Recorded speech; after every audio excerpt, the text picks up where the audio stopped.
we are fully charged and we are back on the road today for a 210 miles trip to Chester. There's about 4 hours and 15 minutes per Google Maps. We will make 2 stops, I think. If we leave at 9:30 and arrive by 3 p.m, we'll be happy enough with 45 minutes of charge. And well, we expect quite a bit of traffic. It's a bank holiday today. Everything to 0, 100% charge. Battery is 16 degrees apparently. Yeah, that's it, we're ready. 3, 4, it's now the first stop. We're in Milton Keynes. We did 5.1 miles per kilowatt hours on 82 miles of distance. We arrived with 43%, so an awful lot of battery capacity left, and we are now charging with Ioniq EV. Charging speed is 63 kilowatts.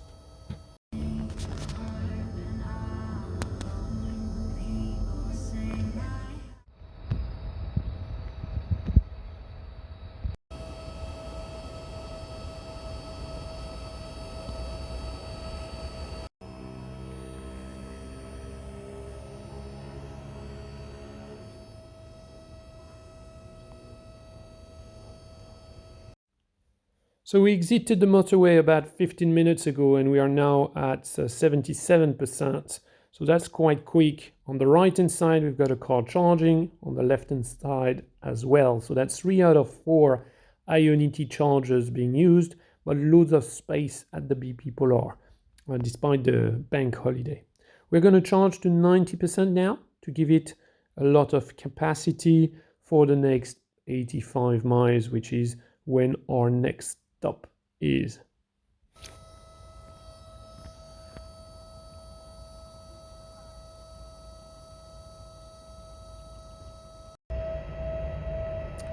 Right, so we've charged 18 minutes now, and you can see we're now delivering 23 kilowatts, so we're done.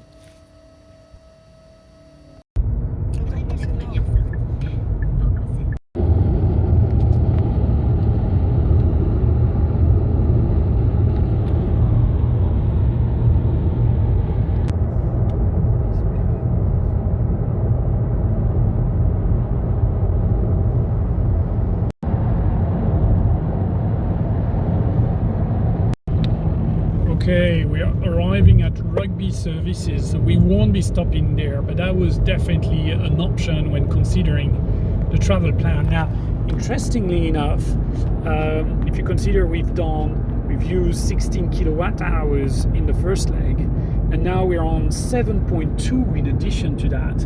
That means we'd be on 23.2 or thereabouts now. So that means we could have just about made it to Rugby Services, and that's because we've been running at about 5 miles per kilowatt hours.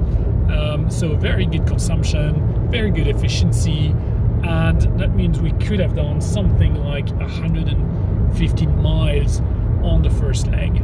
So not bad at all, but then again we did not.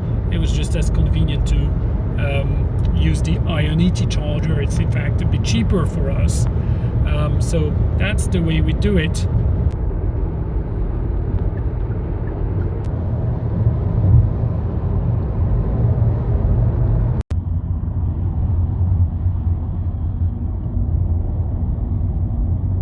Your destination.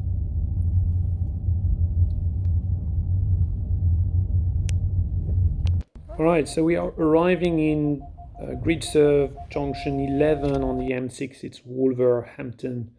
40% capacity, 5.3 miles per kilowatt hour, quite impressive. We've done another 80 miles or so, and we are connected to the GridServe CCS. There are 2 of them here, in addition to a double AC charger as well.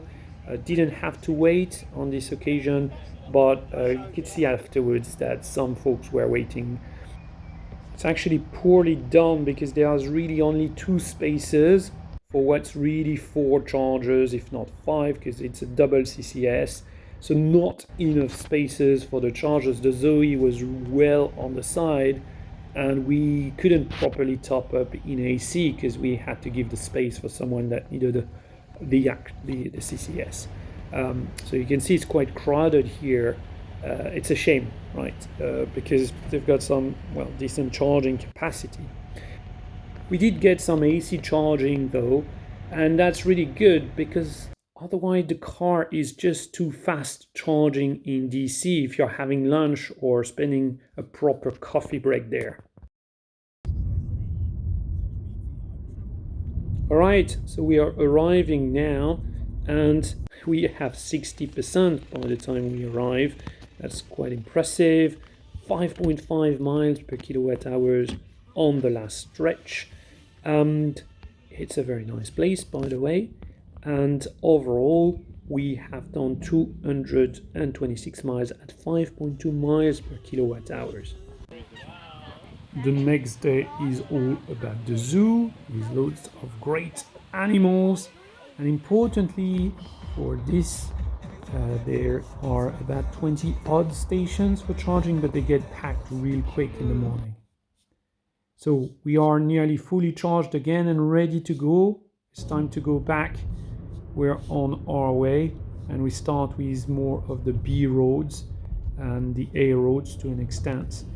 Not much motorway for a little while, which typically means good efficiency, although there's quite a bit of headwind today.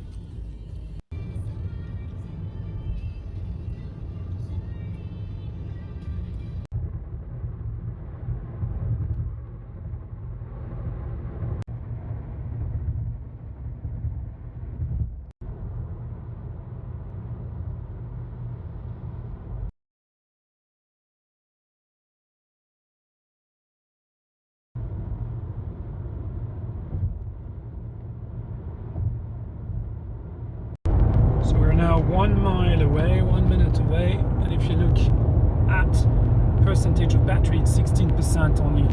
I can tell you I wouldn't want to be doing 19 miles now. There's definitely not enough range for that. So we're absolutely right to bail out now, and that's what we're saying over here with the Corley services ahead.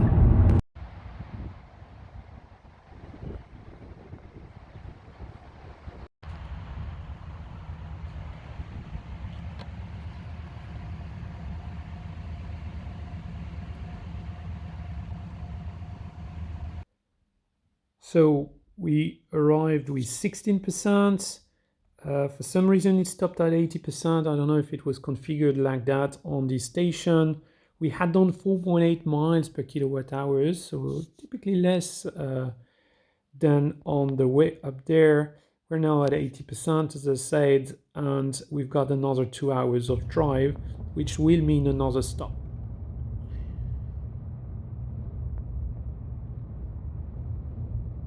We're now at Toddington services, closer to London at 35%. We could have gone much farther than that.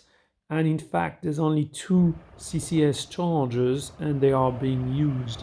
However, I'm trying a second connector on one of those chargers and it seems like it's going to be working. But then suddenly, neither my car nor the neighbor's car are charging. As I understand, those chargers are still not configured to deliver simultaneously the 2 times 60 kilowatts. Despite this being quite good for an Ioniq and another Hyundai Kona next to us. So not displayed here, we end up calling the support and they reboot the station and it takes 10-15 minutes of fiddling, but eventually we get to our 80% and we're ready to go. And that's our final stop for the round trip. My take is that we probably spent an extra 20 minutes on the way up there on a 4 hours and 15 journey compared to a diesel car, and another maybe 30 minutes because of all the fiddling on the way back. And now we are home. We've done 4.6 miles per kilowatt hour in the last stretch. Total of 222 miles for today, 4 hours and 20 minutes of drive on 4.7 miles per kilowatt hour overall. Let's have a look at the cost now. £33.79 altogether for about 480 miles of drive. Despite the heavy use of public charging, this is still half the price of an efficient ICE car. It's now time to say thank you for watching. Let me know in the comments if you wait a lot on the motorway for charging, and I'll talk to you next time.